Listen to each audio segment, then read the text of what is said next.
మధుమేహం అంటే ఎన్ని రకాలు ఒకసారి చూద్దాం. సాధారణంగా చూసినట్టయితే ఒక 4 రకాలుగా చెప్పబడతాయి. First one type 1. ఈ టైప్ 1 అనేది ఖచ్చితంగా ఇన్సులిన్ అనేది తీసుకోవాల్సిందే. రెండోది వచ్చేసి టైప్ 2. ఇది మనం లైఫ్ స్టైల్ కరెక్షన్స్ చేసుకుంటే మళ్ళీ పూర్తి ఆరోగ్యం సంపాదించవచ్చు. అంటే ఏమిటి? జంక్ ఫుడ్స్ కానీ, లేట్ నైట్ నిద్రలు కావచ్చు, కొన్ని రకాల బేకరీకి దగ్గర ఉన్నారంటే టైప్ 2లో ఉన్నట్టే. ఆల్మోస్ట్ మీరు బేకరీకి దగ్గర ఉన్నారంటే ఖచ్చితంగా టైప్ 2లో ఉంటారు. నెక్స్ట్ వచ్చేసి టైప్ 3 లెక్క చూసుకున్నట్టే చిన్నగా డయాబెటీస్ అనేది ప్రెగ్నెన్సీ టైంలో వస్తుంది. అప్పుడు హార్మోన్ల అసమతుల్యత వల్ల వస్తుంది. అది ఆఫ్టర్ ప్రెగ్నెన్సీ తర్వాత మళ్ళీ క్యూర్ అయ్యే అవకాశం ఉంటుంది. నెక్స్ట్ వచ్చేసి టైప్ డయాబెటీస్లో 4లో ఏంటంటే ప్రీ డయాబెటీస్, అంటే మీకు రానున్న రోజుల్లో డయాబెటీస్ వచ్చే అవకాశం ఉంది అనేది కూడా తెలియస్తుంది. ఇవి 4. మెయిన్గా ఇందులో 2 టైప్ 1, టైప్ 2. ఒక్కొక్కటి కూలంకుషంగా తెలియజేసుకుందాం. టైప్ 1 చూడండి. ఇక్కడ టైప్ 1లో చూసినట్టయితే చిన్న పిల్లలకి వచ్చే టైప్ 1 డయాబెటీస్ అంటారు. ఇది జువైనల్ డయాబెటీస్. ఇక్కడ మీరు పక్కన చూసినట్టయితే రైట్ సైడ్ ఒక బొమ్మ గీసి దాని మీద ఒక ఇంటూ మార్క్ పెట్టాను. దాన్ని మనం ఏమంటామంటే క్లోమము ప్యాంక్రియాస్. ఇదేం చేస్తుంది అంటే మన బాడీలో అంటే చిన్నపిల్లలో అసలు వర్క్ అనేది చేయదు. ఇది ఇన్సులిన్ ఉత్పత్తి చేయాల్సిన పని. కానీ ఇది ఎప్పుడైతే ఇన్సులిన్ ఉత్పత్తి చేయడం మానేస్తుందో వారికి మన ఏది ఆహారం ద్వారా తీసుకున్నటువంటి ఫుడ్లో నుంచి వచ్చే బ్లడ్ గ్లూకోజ్ను అది మన బాడీలో ఉండే కణాలకు అందించలేకపోతుంది. కనుక ఇది ఖచ్చితంగా వీళ్ళకి ఏం చేస్తారంటే ఇన్సులిన్ అనేది తప్పనిసరి. దయచేసి గుర్తుపెట్టుకోండి, మనం చిన్నపిల్లలకి ఎలాంటి కూడా సప్లిమెంట్స్ అనేది రికమెండ్ చేయడానికి లేదు. అంటే ఇది ఈ టైప్ 1లో ఉన్న వారికి వీరికి ఏం చేయాలి? ఖచ్చితంగా డాక్టర్ల సలహాలు తీసుకొనే వాళ్ళు ట్రీట్మెంట్ తీసుకోవాల్సి ఉంటుంది. ఇది లైఫ్ టైం. చూడండి అక్కడ నేను ఆటో ఇమ్యూనిజం అంటే ఏంటంటే బాడీలో మన అవయవాలు చేయాల్సిన పని చేయకపోగా అది ఖచ్చితంగా మనకు రివర్స్గా మన మీదనే దాడి చేసే పద్ధతి తయారవుతుంది. ఆటో ఇమ్యూన్ వ్యవస్థ శరీరం ఇన్సులిన్ ఉత్పత్తిని ఆపివేస్తుంది. సాధారణంగా బాల్యంలో టీనేజ్లో ప్రారంభమవుతుంది, కానీ పెద్దలు కూడా దీన్ని పొందవచ్చు. కొంత లైఫ్ వస్తుంది. ఇది జీవితాంతం ఇన్సులిన్ తప్పనిసరి. జీవన స్టైల్ అంటే లైఫ్ స్టైల్ మార్చుకోవడం వల్ల ఇది కరెక్షన్ రాదు. ఒక 1 or 2 years వల్ల కూడా ఇప్పుడు షుగర్ అంటున్నారు. అది టైప్ 1 కిందకి వస్తుంది. ఇక్కడ పిల్లలకు వచ్చే డయాబెటీస్ కొంతమంది పిల్లలకు క్రోమా పనిచేయదు కనుక వస్తుంది. ఖచ్చితంగా ఇన్సులిన్ ఇంజెక్షన్ అనేది వాడాలి. వీరికి సాధారణంగా చూసినట్టయితే మీరు 400, 500, 600 కూడా షుగర్ లెవెల్స్ ఉంటాయి మీరు చెక్ చేసినట్టయితే. వీరికి మనం ఎలాంటి సప్లిమెంట్స్ కూడా రికమెండ్ చేయలేము. ఇది చాలా బాధాకరమైన విషయం. కనుక ఇది మీరు ఖచ్చితంగా దృష్టిలో పెట్టుకొని పాటించండి. నెక్స్ట్ వచ్చేసి టైప్ 2. ఇది కనుక చూసినట్టయితే చాలా మంది సర్వసాధారణం అని చెప్పి అంటున్నారు, కానీ సర్వసాధారణం ఎందుకు అయిపోయింది అనేది కూడా ఎవరు గుర్తించట్లేదు. ఇది గతంలో చూసుకున్నట్టయితే ఒక 50, 55, 60 సంవత్సరాలు అంటే ఎవరైతే వృద్ధాప్యం అని చెప్పుకోవచ్చు వారిలో వచ్చేది. కానీ ఈ మధ్య ఎప్పుడైతే లైఫ్ స్టైల్ చేంజెస్, పని ఒత్తిడి, సెకండరీ లైఫ్ స్టైల్, కూర్చొని చేసే పనులు అంటే బాడీకి శారీరక శ్రమ అనేది లేకుండా అయిందో ఇది అలాంటి వారికి టైప్ 2 డయాబెటీస్ వస్తుంది. ఇక్కడ శరీరం ఇన్సులిన్ తయారు చేస్తుంది, కానీ దాన్ని సరిగ్గా వాడుకోలేదు. ఇక్కడ ఏమవుతుందంటే క్లోమము ప్యాంక్రియాస్ అనేది ఇన్సులిన్ రిలీజ్ చేసినప్పుడు మన రక్తంలోకి వచ్చిన గ్లూకోజ్ను ఇది తీసుకెళ్ళాలి. ఒక రకంగా ట్రాన్స్పోర్ట్ చేసి అన్ని రకాల అవయవాలకు అందించాల్సిన పని. కానీ ఇక్కడ ఏం చేస్తుంది అంటే కౌంటర్ కాడ కూర్చుంటుంది, నాకేమి తెలియని మతిమరుపు పని చేసినట్టు చేస్తుంది మనకు ప్యాంక్రియాస్ అనేసి. దీనివల్ల టైప్ 2 డయాబెటీస్ వస్తుంది. దీన్ని ఏం చేయొచ్చు అంటే జీవన శైలి, ఆహారం కొన్ని చేంజెస్ చేసుకోవడం వల్ల దీన్ని అధిగమించవచ్చు. దీనికి ఏమిటి? సమతుల ఆహారం, వ్యాయామం, మందులతో పాటు కొంత మన సప్లిమెంట్స్ రికమెండ్ చేసినట్టయితే పూర్తి స్థాయిలో ఉంటుంది, లేదా తిప్పికొట్టవచ్చు. ఇక్కడ ఇది ఖచ్చితంగా 90% కేసులకు ఇది కారణం. పెద్ద వయసు వారికి వస్తుంది, పనిచేస్తుంది. ఇక్కడ ప్యాంక్రియాస్ అనేది పనిచేస్తుంది, కానీ అది పూర్తి స్థాయిలో వర్క్ తన నిబద్ధతను చేయదు. మరి ఇక్కడ చూసినట్లయితే వీటి లక్షణాలు ఎలా ఉంటాయి కనుక చూసినట్లయితే చూడండి, ఇక్కడ పక్కన లెఫ్ట్ సైడ్ ఫిగర్ లో 150 షుగర్ చూపెట్టడం జరిగింది. రైట్ సైడ్ లో కూడా మీకు అందరికి అర్థమయ్యే విధంగా ఉండడానికి కొరకు కొన్ని పిక్చర్స్ కూడా నేను తీసుకోవడం జరిగింది. తరచుగా మూత్ర విసర్జన అంటే ఏంటంటే మూత్రానికి సంబంధించిన టాయిలెట్ అనే ప్రాసెస్ లో వాష్రూమ్కి ఎక్కువ సార్లు పోవడం జరుగుతుంది. ఎక్కువగా పోవడం అనే కాదు. తర్వాత ఏంటంటే ప్రతిసారి వీళ్ళు వాటర్ అందుబాటులో ఉన్నది. కింద పిక్చర్ లో చూసినట్టయితే వాటర్ తరచుగా దాహం వేస్తూ ఉంటుంది. మళ్ళీ ఏంటంటే గ్లూకోజ్ అనేది ఎనర్జీగా మారలేదు కనుక వీళ్ళకి ఖచ్చితంగా ఎప్పుడు చూసినట్టు విపరీతమైన ఆకలి అనే ఫీలింగ్ ఒకటి కలిగి ఉంటుంది. తిన్న తర్వాత కూడా ఆకలి పెరుగుతుంది. వివరించలేని అంటే ఆటోమేటిక్ గా కూడా బరువు తగ్గే అవకాశం కూడా ఉంటుంది. ఎందుకంటే శరీరం గ్లూకోజ్ ను సరిగ్గా ఉపయోగించుకోలేకపోతుంది. దీనివల్ల ఏమవుతుంది అంటే తరచూ మీరు ఒకసారి చూడండి. ఫర్ ఎగ్జాంపుల్ మీకు అవసరం పడ్డ ప్రతి సమయంలో మీరు మోటార్ ఆన్ చేస్తారా? ఎక్కడైనా పొలంలో కావచ్చు, లేకపోతే ఇంటి దగ్గర కావచ్చు. మీకు ఒక బకెట్ అవసరం ఉన్నా, ఒక మగ్గ అవసరం ఉన్నా ప్రతిసారి మోటార్ వేస్తారా? వేయడం వల్ల ఏం జరుగుతుందో ఒకసారి మీరు చాట్ బాక్స్ లో కానీ చెప్పచ్చు. వేయలేరు. ఎందుకంటే మోటార్ పైన వెయిట్ పడుతుంది. ఎప్పుడైనా ఒక హాఫ్ అన్ అవర్ 1 అవర్ నడిపిస్తే పర్లేదు, కానీ పదే పదే మోటార్ ఆన్ చేయడం ఆఫ్ చేయడం ఎలా ఉంటుంది చూడండి. అలాగే వీళ్ళు తరచుగా యూరినేషన్ కొరకు పోవడం వల్ల కిడ్నీలు ఎప్పటికప్పుడు ఫిల్టర్ చేసుకుంటూ ఎక్కువ వెయిట్ తీసుకోవాల్సి వస్తుంది. దీనివల్ల దీర్ఘకాలికంగా కిడ్నీల మీద వెయిట్ పడే అవకాశం ఉంటుంది. కనుక వీరిని తగు జాగ్రత్తలు తీసుకొని దీన్ని కంట్రోల్ తీసుకోవడం బెస్ట్. ఇక్కడ చూడండి పైన 150 చూపెడుతుంది. 150 కనుక ఉన్నట్టయితే ఖచ్చితంగా మెడిసిన్ తో పాటు కొన్ని జాగ్రత్తలు తీసుకోవాలి. అవి ఎలా ఉంటుందని కూడా చెప్తున్నాను. వీళ్ళకి ఆకలి ఎక్కువగా అంటే ఏంటి ఎనర్జీ లేకపోవడం వల్ల ఇలాంటి సమస్యలు ఉత్పన్నమవుతాయి. నెక్స్ట్ ఇంకా అంటే దీనికి సంబంధించిన సిమ్టమ్స్ ఇక్కడ మీరు చూడొచ్చు. కళ్ళు మసకబారడు. దీర్ఘకాలికంగా షుగర్తో బాధపడుతున్నట్టయితే కొన్ని అవయవాల మీద కొంత టైం తీసుకొని వెయిట్ పడడం మొదలు పెడుతుంది. ఇక్కడ మసక దృష్టి, నెమ్మదిగా నయం గాయాలు వీళ్ళ చెప్తారు మన క్యాజువల్ గా, దెబ్బలు మానవ గాయాలు మానవ అనేసి. తరచుగా వచ్చే ఇన్ఫెక్షన్లు పర్సనల్, వాళ్ళ బాడీలో వ్యక్తిగత ప్రాంతాల్లో కొన్ని రకమైన ఇన్ఫెక్షన్లు వస్తూ ఉంటాయి. అలాగే చూసినట్టయితే ఇన్సులిన్ నిరోధక శక్తి అంటే ఏంటి? రోగ నిరోధక శక్తి వల్ల వీళ్ళకు ఎక్కువ ప్రాబ్లమ్స్ వస్తాయి. త్వరగా ఇంజూర్ అవుతున్నారని చెప్పచ్చు ఒక రకంగా అలసటకు. మరి ఇది డయాగ్నోసిస్ దీన్ని ఎలా మనము పరిశీలించవచ్చు, ఒక ఎట్లా రియలైజ్ కావచ్చు అనేటట్టయితే మీరు చూడండి. ఎవరైనా షుగర్ టెస్ట్ అంటే fasting blood sugar early morning 8-8:30 లోపల అంటే సాయంకాలము 7-7:30 వరకే వాళ్ళ ఆహారం తీసుకొని ఒక 10-12 గంటలు గ్యాప్ ఇచ్చిన తర్వాత వీళ్ళు బ్లడ్ ను చెకప్ చేయించినట్టయితే ఫాస్టింగ్ తినడానికి ముందు కనుక 120 mg, తిన్న తర్వాత ఒక 2 గంటల సమయం తీసుకోవాలి. తిన్న వెంటనే కాదు, తిన్న తర్వాత ఒక 2 గంటల సమయం తీసుకొని చెకప్ చేసినట్టయితే 200 mg దీనికి పైన ఉన్నట్టయితే వారు షుగర్ తోని ఇబ్బంది పడుతున్నట్టు. ఇక ఈ మధ్యలో మనకు బాగా వినపడుతున్న పదం ఏంటంటే HbA1c. ఈ HbA1c ఏంటంటే ఈరోజు షుగర్ లేకున్నా భవిష్యత్తులో వాళ్ళకు వచ్చే అవకాశం ఉందా లేదా అని దీన్ని తెలియజేసుకోవచ్చు. 6.5 కనుక ఉన్నట్టయితే మీరు షుగర్ తోని ఇబ్బంది పడుతున్నట్టే. ఇక్కడ చూడండి 150 mg DL అంటే ఇది ఎంత మనకు షుగర్లు చెకప్లు తీసుకున్నట్టయితే మీకు ప్రతిరోజు ఇప్పుడు మనకు అందుబాటులో ఉన్నాయి. ప్రతిరోజు చెకప్ కొరకు ఒక 1000 నుండి 1200 రూపాయలు పెట్టినట్టయితే మనం ఇంటి దగ్గర చెక్ చేసుకోవచ్చు. అందులో మీకు 150 mg కనుక వచ్చినట్టయితే ఖచ్చితంగా డాక్టర్ రికమెండ్ చేసినటువంటి మెడిసిన్ వాడాల్సిందే. వాడుతూ మన సప్లిమెంట్లను తీసుకున్నట్టయితే అది కంట్రోల్ త్వరగా నియంత్రణలోకి వస్తుంది. బాడీలో అవయవాల డ్యామేజ్ అనేది జరగకుండా చూస్తుంది.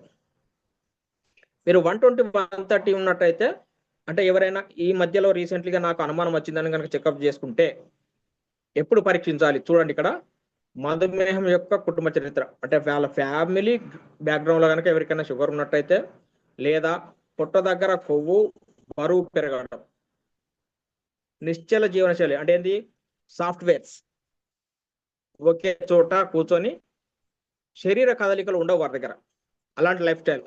తర్వాత బీపీ అధిక రక్తపోటు లేదా కొలెస్ట్రాల్. ఈ ఇప్పుడు మారుతున్న జీవన శైలిని చూసినట్టయితే 30 సంవత్సరాల పైన ఎవరున్నా కానీ వారు ముందస్తు పరీక్షలు చేయించుకోవడం చాలా మంచిది.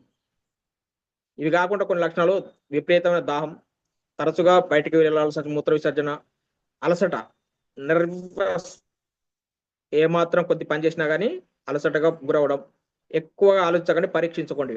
వీటి నుంచి ఈ జాగ్రత్తలు అంటే పరీక్షలు ఈ సింప్టమ్స్ కనపడగా ఆందోళన చెందాల్సిన అవసరం లేదు. మీరు టెస్ట్ చేయించుకోండి. ఆ రోజు ఇంతకుముందు మీకు షుగర్ ఉన్నట్టు తెలియకపోయినట్టయితే మీరు చెకప్లో కనుక 120 నుంచి 135 వరకు ఉంటే మీరు కొద్దిగా లైఫ్ స్టైల్ చేంజ్ చేసుకోవడం వల్లనే మీకు షుగర్ టాబ్లెట్స్ దాకా వెళ్ళకుండా ముందస్తుగానే మీరు ఇది కంట్రోల్లోకి తీసుకొచ్చుకోవచ్చు. ఇక్కడ చూడండి, treatment and management. Treatment and management ఇక్కడ చూసినట్టయితే మరి దీనికి ట్రీట్మెంట్ ఏమున్నది, దీన్ని మేము ఎలా మేనేజ్ చేయవచ్చు అని కనుక చూసినట్టయితే ఆహారంలో చేంజెస్. బేసిక్గా చేయాల్సింది ఆహారంలో చేంజెస్. ఇక్కడ నేను 2 రకాల కాలమ్స్ ఇచ్చాను. ఒకటి తినాల్సినవి, దాని బ్యాక్ డ్రాప్ వచ్చేసి నేను గ్రీన్ కలర్ ఇవ్వచ్చు, ఎందుకంటే అది క్యూర్. రెడ్ ఒక డేంజర్ పదానికి మనం సూచనగా గమనిస్తాం కనుక అక్కడ తినకూడదని కూడా చెప్పాను. తినాల్సినవి అధికంగా కూరగాయలు, అందులో ఎక్కువగా ఆకుకూరలు, పప్పులు, శనగలు, స్పౌట్స్, మిల్లెట్స్, బ్రౌన్ రైస్ చిన్న పరిమాణము. ప్రోటీన్ అంటే మనకు గుడ్లు, పప్పులు, పన్నీరు, చేపలు లభిస్తుంది. నెక్స్ట్ వన్ వచ్చేసినట్టయితే తినకూడనివి: చక్కెర, స్వీట్లు, బేకరీ, మైదా, వైట్ రైస్. చూడండి, అన్నం పరబ్రహ్మ స్వరూపం అనే కాడ నుండి అన్నం తింటే షుగర్ తగ్గదు, అన్నానికి దూరంగా ఉండాల్సిన రోజులు వచ్చినాయి. దాని అర్థమైంది, లైఫ్ స్టైల్లో నాట్ ఓన్లీ రైస్ అని కాదు, అన్ని రకాల చేంజ్ అవ్వడం వల్ల దానివల్ల ఎఫెక్ట్ ఎక్కువగా ఉంటుంది.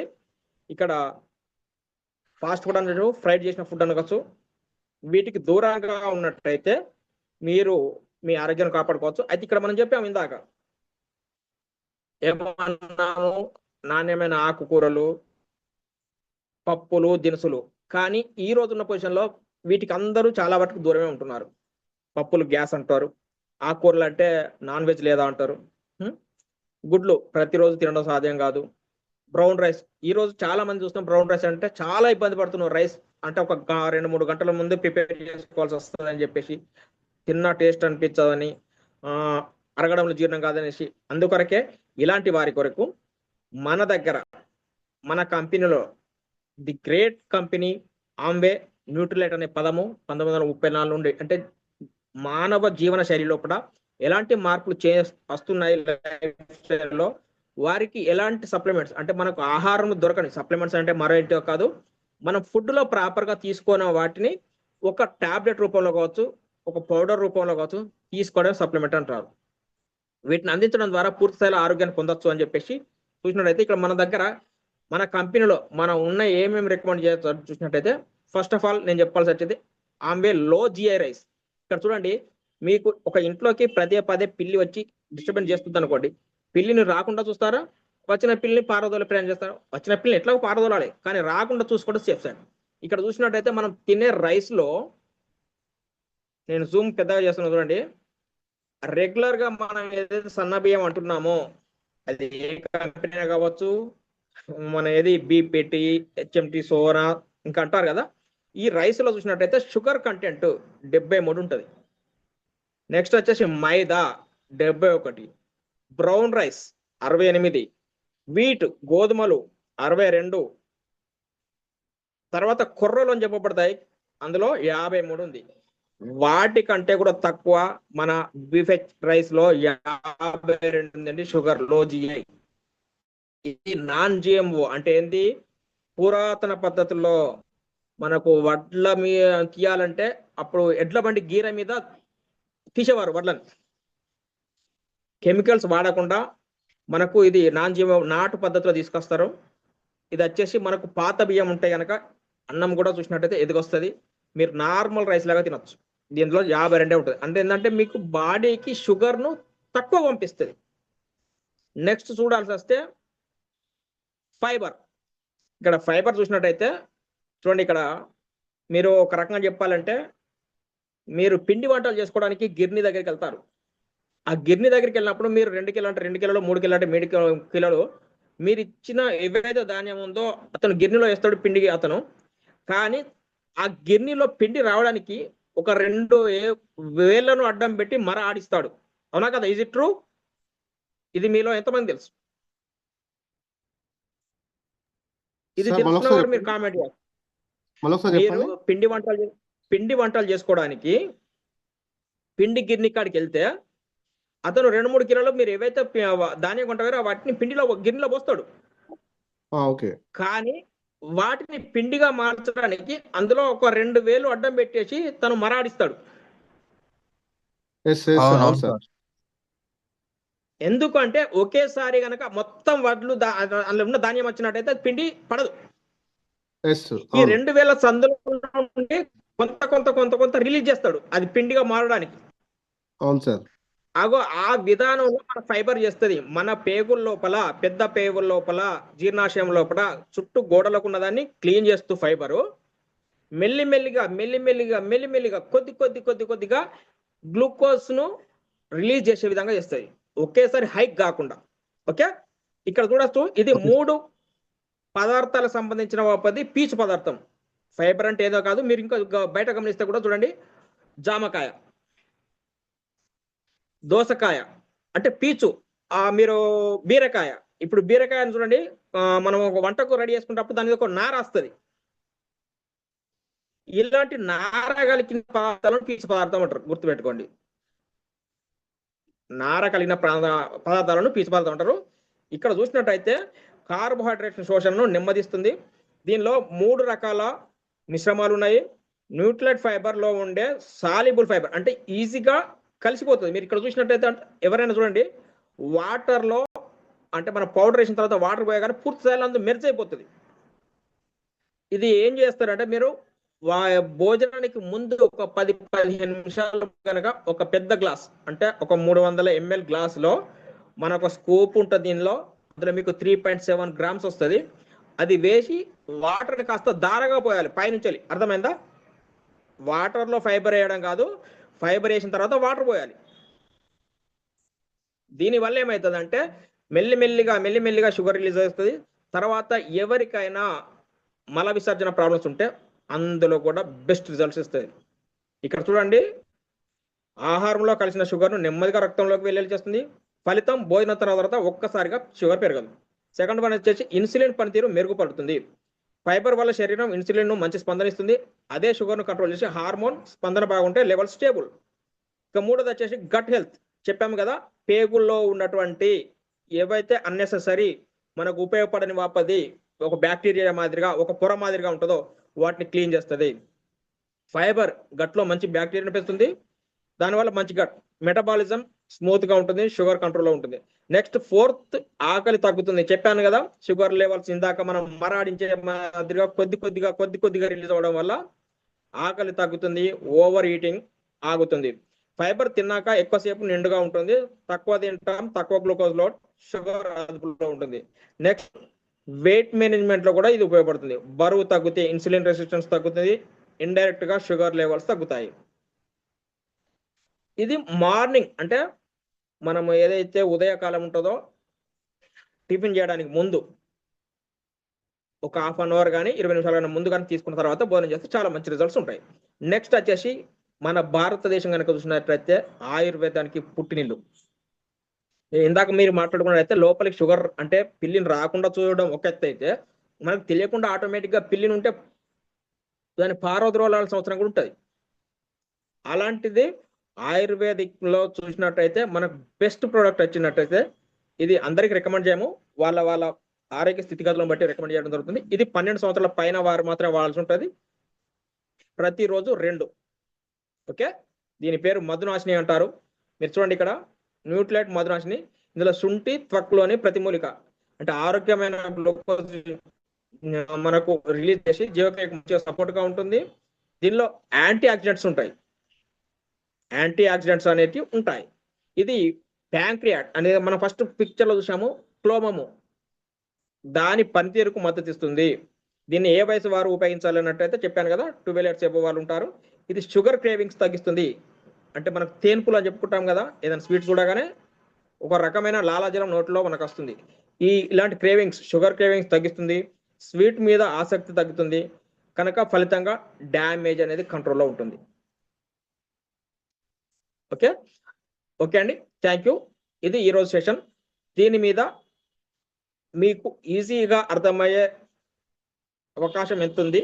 దీని మీద ఇంకేమైనా తెలుసుకోవాలనుకుంటే మీరు మీ అభిప్రాయాలను చెప్పొచ్చు.